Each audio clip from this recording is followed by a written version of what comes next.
का था वो जो ये पावर शेयरिंग था वो ढंग से नहीं कर पाया, जो सिन्हाला लोग थे उन्होंने क्या किया था, डोमिनेट करने की कोशिश की थी, किसको, तमिल लोग को वो, ठीक है। और इसकी वजह से इन दोनों में लड़ाई हो गई, बहुत सारे लोग मरे, खून खराबा हुआ, सिविल वॉर स्टार्ट हो गया था कंट्री में, ठीक है। क्या बेल्जियम ने भी सेम रास्ता अपनाया, उसके बारे में हम देखने वाले हैं इस वाले पार्ट में, ठीक है। तो अकोमोडेशन ऑफ बेल्जियम, यानी इस चीज़ से आपको ये पता चल गया होगा, अकोमोडेशन ऑफ बेल्जियम यानी बेल्जियम ने अकोमोडेट कर लिया था, पावर शेयर कर ली थी। अब कैसे करी थी वो हम देखेंगे, ठीक है। The Belgium leader took a different path, उन्होंने एक अलग रास्ता अपनाया। They recognise the existence of the regional difference and the cultural diversity, उन्होंने रीजनल डिफरेंस और कल्चरल डाइवर्सिटी को रिस्पेक्ट दी, रिकॉग्नाइज किया, और इसके लिए उन्होंने अपने कॉन्स्टिट्यूशन में 1970 से 1993 तक 4 बार अमेंडमेंट करे। कितनी बार अमेंडमेंट करे? 4 बार अमेंडमेंट करे, जिससे सारे के सारे लोग साथ रह सके, which would enable everyone to live together with the same country, ठीक है, एक कंट्री में लोग शांति से रह सके। अब ये जो उन्होंने कदम उठाए थे ना, तो इसको बेल्जियम मॉडल कहा जाने लगा। अब बेल्जियम मॉडल में क्या था, देखो सबसे पहले तो आपको बेल्जियम के बारे में पता ही है कि बेल्जियम में 59% से ज़्यादा लोग क्या थे, डच थे, 40% लोग क्या थे, फ्रेंच थे, फ्रेंच स्पीकिंग थे, एंड 1% जर्मन स्पीकिंग थे। तो बट जो अगर ब्रुसेल्स की बात करें, ब्रुसेल्स वहाँ की कैपिटल थी, ब्रुसेल्स में 80% से ज़्यादा लोग फ्रेंच थे और 20% लोग डच थे। तो इस चीज़ में जो फ्रेंच और डच में लड़ाई चलती रहती थी, ठीक है। तो इसके बारे में, क्योंकि कैपिटल के अंदर क्या थी, फ्रेंच की गवर्नमेंट थी, तो फ्रेंच गवर्नमेंट अपने अकॉर्डिंग ही रूल्स और रेगुलेशन बनाती थी, तो इसके लिए बहुत ज़्यादा प्रॉब्लम आती थी, ठीक है। तो इस प्रॉब्लम को इन्होंने किससे सुलझाया, एक बेल्जियम मॉडल, जो तरीका उन्होंने अपनाया उसको बेल्जियम मॉडल कहते हैं। उन्होंने क्या तरीका अपनाया देखते हैं। सबसे पहले तो कॉन्स्टिट्यूशन में ये बोल दिया गया कि डच स्पीकिंग और फ्रेंच स्पीकिंग दोनों के मेंबर सेंट्रल गवर्नमेंट में इक्वल होंगे। Constitution prescribe that the number of the Dutch and जो French speaking minister shall be equal in the central government. पहली बात तो ये बोल दी गई। दूसरी बात ये बोल दी गई कि कोई भी कम्युनिटी किसी भी फैसले पर यूनिलैटरली नहीं जा सकती, मतलब अकेले कोई भी फैसला नहीं ले सकती कोई भी सिंगल कम्युनिटी, ये बात बोली जाने लगी। नेक्स्ट बात ये बोली जाने लगी कि many power of the central government, जितनी सारी मोस्टली जो पावर थी ना सेंट्रल गवर्नमेंट के पास, अब वो स्टेट गवर्नमेंट को भी दे दी गई। जैसे कि हमारे इंडिया में होता है, इंडिया में एक सेंट्रल गवर्नमेंट तो है ही, बट स्टेट गवर्नमेंट भी है, ठीक है। स्टेट गवर्नमेंट को भी बहुत सारी पावर दे दी गई है। मेरे कहने का मतलब है, अगर स्टेट गवर्नमेंट चाहे तो अपने एरिया में कुछ भी लॉ वगैरह रूल वगैरह बना सकती है। तो ऐसे किया गया। सेंट्रल पावर की बहुत सारी पावर्स अब स्टेट गवर्नमेंट को भी दे दी गई, ठीक है। और साथ ही में जिससे इक्वल कोऑर्डिनेशन बना रहे, और ये बात बोल दी गई कि अब स्टेट जो है वो सेंट्रल के अंडर नहीं है, अगर वो कोई इंडिविजुअल अपना फैसला लेना चाहे तो ले सकती है, ठीक है। और साथ ही में ब्रुसेल्स में, आपको पता है ब्रुसेल्स में 80% से ज़्यादा लोग फ्रेंच हैं, बट वहाँ भी क्या हुआ, लोगों ने मान लिया कि इक्वल रिप्रेजेंटेशन होना चाहिए मिनिस्टर्स का, डच स्पीकिंग का और फ्रेंच स्पीकिंग का। अब ऐसा उन्होंने क्यों मान लिया फ्रेंच ने? फ्रेंच तो कैपिटल में ब्रुसेल्स में बहुत ज़्यादा थे, 80% थे फ्रेंच, तो उन्होंने ये बात क्यों मान ली? उन्होंने ये बात इसलिए मान ली क्योंकि जो डच लोग थे उन्होंने इक्वल रिप्रेजेंटेशन दे दिया फ्रेंच लोगों को सेंट्रल गवर्नमेंट में। इसलिए उन्होंने म्यूचुअल अंडरस्टैंडिंग से, जो फ्रेंच लोग थे उन्होंने म्यूचुअल अंडरस्टैंडिंग करके ब्रुसेल्स में भी इक्वल रिप्रेजेंटेशन दे दिया डच लोगों को, ठीक है। साथ ही में क्या हुआ, आपको पता है एक स्टेट गवर्नमेंट होती है, एक सेंट्रल गवर्नमेंट, वहाँ पर एक तीसरी टाइप की गवर्नमेंट भी बनाती जिसको कहा जाने लगा कम्युनिटी गवर्नमेंट, ठीक है।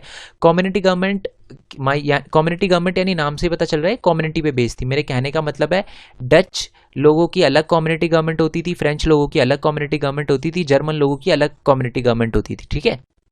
एंड जो डच लोग होते थे, ऑब्वियसली बात है, वो इलेक्ट करते थे जो डच कम्युनिटी गवर्नमेंट को। जो फ्रेंच लोग थे सिर्फ वही इलेक्ट कर सकते थे फ्रेंच कम्युनिटी गवर्नमेंट को, और जर्मन लोग थे वही इलेक्ट कर सकते थे जर्मन कम्युनिटी गवर्नमेंट को, ठीक है। और ये क्या काम था इन गवर्नमेंट के पास पावर थी कल्चरल और एजुकेशन और लैंग्वेज से रिलेटेड, जो भी इस प्रॉब्लम थी ना, जो भी क्या थे मैटर से, वो सॉल्व करती थी। यानी अगर आपको अगर फ्रेंच को कोई एजुकेशन अपने लैंग्वेज से रिलेटेड या जिससे भी रिलेटेड कुछ कल्चर वगैरह लॉ वगैरह बनाने होते थे, तो वो कम्युनिटी गवर्नमेंट में सॉल्व होते थे, ठीक है। अगला लिखा हुआ है कि बेल्जियम का मॉडल आपको कॉम्प्लिकेटेड लग सकता है, और ये वहाँ पर जो लोग रहते हैं उनके लिए भी कॉम्प्लिकेटेड है, ठीक है। बेल्जियन, कभी कभी बेल्जियन लिखा होता है तो कंफ्यूज मत हो ना, वो बेल्जियन ही है, बेल्जियन बेल्जियम एक ही बात है, ठीक है। जैसे इंडिया है, इंडिया में रहने वाले लोग इंडियन, तो ऐसे ही है ये। ओके, तो बेल्जियम के लोगों के लिए भी ये थोड़ा डिफिकल्ट है, कॉम्प्लिकेटेड है, बट इसने बहुत अच्छा वर्क किया है, ये वाला मॉडल बहुत ही ज़्यादा सफल रहा है।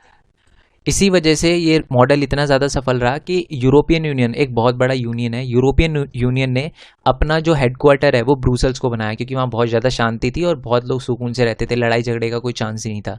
तो इसलिए यूरोप, एक मार्क्स में क्वेश्चन आ सकता है कि यूरोपियन यूनियन ने अपना हेडक्वार्टर कहाँ बनाया, ब्रूसल्स में, ठीक है। ओके यार, एक बात और, इसके जो नोट्स वगैरह हैं वो नीचे डिस्क्रिप्शन में दे रखे हैं, तो वहाँ से आप नोट्स वगैरह डाउनलोड कर सकते हो, ठीक है। एंड अगर नोट्स डाउनलोड करने में कोई प्रॉब्लम आ रही हो तो उसके लिए भी, कि जीपी लिंक में से नोट्स कैसे डाउनलोड करते हैं, उसकी भी वीडियो मैंने नीचे डिस्क्रिप्शन में दे रखी है, वो आप देख सकते हो, ठीक है। एंड मेरे चैनल का, न्यू चैनल का लिंक, मेरे इंस्टाग्राम का, मेरे फेसबुक का लिंक भी नीचे डिस्क्रिप्शन में दे रखा है, तो आप वो भी फॉलो कर सकते हो, ओके यार। एंड थैंक्स फॉर सपोर्टिंग, बहुत सपोर्ट किया आपने, मैंने कभी सोचा भी नहीं था कि इतने सब्सक्राइबर, 5000 सब्सक्राइबर होंगे, बहुत कम है, बट जो भी हैं मेरी और आपकी मेहनत की वजह से मैं अपना पूरा पार्टिसिपेशन दूंगा कि आपके 10th में अच्छे से अच्छे मार्क्स आए, ठीक है। चलो यार, अब दो अलग अलग कंट्री है, how different democratic country deal with this problem. यानी देखो, दोनों कंट्री में, बेल्जियम में भी प्रॉब्लम थी और श्रीलंका में भी प्रॉब्लम थी, और सेम प्रॉब्लम थी पावर शेयरिंग से रिलेटेड। तो हम ये देखेंगे कि दोनों ने कैसे अपनाया। देखो, बेल्जियम ने थोड़ा अच्छा रास्ता अपनाया, श्रीलंका ने अच्छा रास्ता नहीं अपनाया, खून खराबा हुआ तभी उन कंट्रियों में। तो वही देखेंगे हम, both the democracies yet that deal with the question of power sharing differently. दोनों कंट्रियों ने अपना अलग अलग रास्ता अपनाया पावर शेयरिंग से रिलेटेड, ठीक है। बेल्जियम की बात करें तो उन्होंने ये बात ध्यान में रखी कि कंट्री की यूनिटी के लिए हमें डाइवर्सिटी की रिस्पेक्ट करना ज़रूरी है, इसलिए उन्होंने क्या किया, म्यूचुअल अंडरस्टैंडिंग से और म्यूचुअली एक्सेप्ट करा पावर शेयरिंग को, और लोगों को जो डच स्पीकिंग थे, जो फ्रेंच स्पीकिंग थे, जर्मन स्पीकिंग थे, उन सबको इक्वल पावर दी और पावर शेयर करी अच्छे से। बट अगर श्रीलंका की बात करें तो वो एक बिल्कुल ही उल्टा एग्जाम्पल है, ठीक है, कॉन्ट्रास्टिंग एग्जाम्पल है वो। उसमें क्या हुआ था, मेजॉरिटी कम्युनिटी क्या करती थी, अपना डोमिनेंस चलाने की कोशिश करती थी, इसी की वजह से, जो कि कंट्री की यूनिटी के लिए अच्छा नहीं था। और बार बार वो जो क्या कहते हैं, मेजॉरिटी गवर्नमेंट थी, जो सिन्हाला थे, वो कोशिश करते थे कि यार जो तमिल लोग हैं उनकी बात ना सुनी जाए, जिसकी वजह से प्रॉब्लम क्रिएट होती थी, ठीक है जी। तो यानी दोनों ने अपना अलग अलग रास्ता अपनाया। ओके, एक क्वेश्चन है ना, मैं बता दूं आपको, ये सबसे मोस्ट इंपॉर्टेंट क्वेश्चन है जो अभी मैं करवाने वाला हूं। इससे पहले एक वाला क्वेश्चन मैं आपको बता देता हूं, एथनिक कंपोजिशन ऑफ जो क्या कहते हैं उसको, बेल्जियम है, इसके बारे में क्वेश्चन आता है कि कौन कौन सी जो टाइप के लोग रहते हैं बेल्जियम में। आपको पता है 59% डच वगैरह, 40% फ्रेंच, 1% जर्मन, जो क्या था वो, फ्लैमिश रीजन और वलोनिया रीजन, ये याद रखना आपको, ठीक है। अब reason why the power sharing is desirable, यानी पावर शेयरिंग इंपॉर्टेंट क्यों है। थोड़ा ऐसे भी क्वेश्चन आ सकता है कि why power sharing is important, ठीक है। एंड ऐसे इससे रिलेटेड क्वेश्चन आ सकता है कि पावर डिज़ायरेबल क्यों है, पावर शेयरिंग इंपॉर्टेंट क्यों है, क्यों होनी चाहिए। तो इसके बहुत सारे रीज़न है। सबसे पहले तो potential reason, power sharing is good because it helps to reduce the possibility of conflict between the social group. Power sharing अच्छी बात है, क्योंकि देखो अगर श्रीलंका में भी वो ढंग से पावर शेयरिंग करते ना तो पॉसिबिलिटी घट जाती, कॉन्फ्लिक्ट नहीं होते, ठीक है। नेक्स्ट पॉइंट है, since social conflict often lead to the violence and political instability, power sharing is good way to ensure the stability in the political order, ठीक है। ये जो सोशल कॉन्फ्लिक्ट होता है ना, वो कभी कभार पॉलिटिकल इनस्टेबिलिटी भी लाता है। क्यों, ऑब्वियसली बात है, जो तमिल लोग थे श्रीलंका में, उनको लगा कि यार जो ये गवर्नमेंट है ये हमारी गवर्नमेंट नहीं है, हमारे लिए कुछ काम नहीं करती, तो इसकी वजह से उन्होंने पॉलिटिक्स की या पॉलिटिकल लीडर की बात मानना छोड़ दिया था, और इसकी वजह से पॉलिटिकल इंस्टेबिलिटी आती है। तो अगर आपको पॉलिटिकल स्टेबिलिटी लानी है अपनी कंट्री में तो पावर शेयरिंग बहुत ज़्यादा इंपॉर्टेंट है, ठीक है जी। नेक्स्ट पॉइंट है, imposing the will of majority community over other may look like the attractive option in a short term, but in the long term it undermines the unity of the country।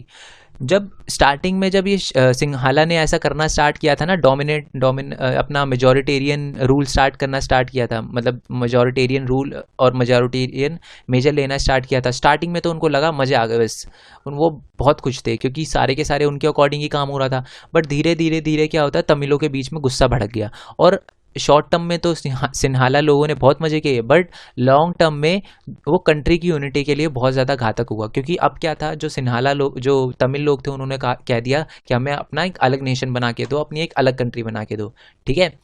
चलो जी, अब कुछ moral reason भी है। पहला, power sharing is the spirit of the democracy. Democracy जहाँ भी democratic, जैसे India भी एक डेमोक्रेटिक कंट्री है, यहाँ भी पावर शेयरिंग है। यहाँ पर भी सेंट्रल गवर्नमेंट तो है ही है, साथ ही में स्टेट गवर्नमेंट भी है, ठीक है।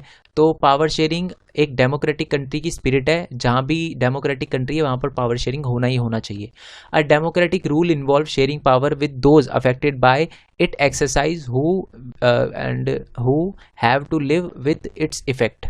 तो डेमोक्रेटिक में क्या होता है, डेमोक्रेटिक रूल में क्या होता है, पावर शेयरिंग होती है, ठीक है।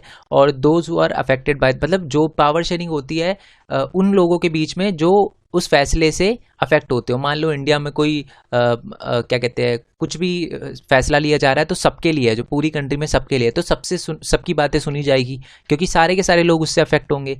ये है कि इसलिए पावर शेयरिंग इंपॉर्टेंट है। लास्ट है कि people have the right to consulted on the various issue. इससे क्या होता है कि अगर पावर शेयरिंग हो तो सारे के सारे लोग अपना अपना कंसल्ट दे सकते हैं, अपनी अपनी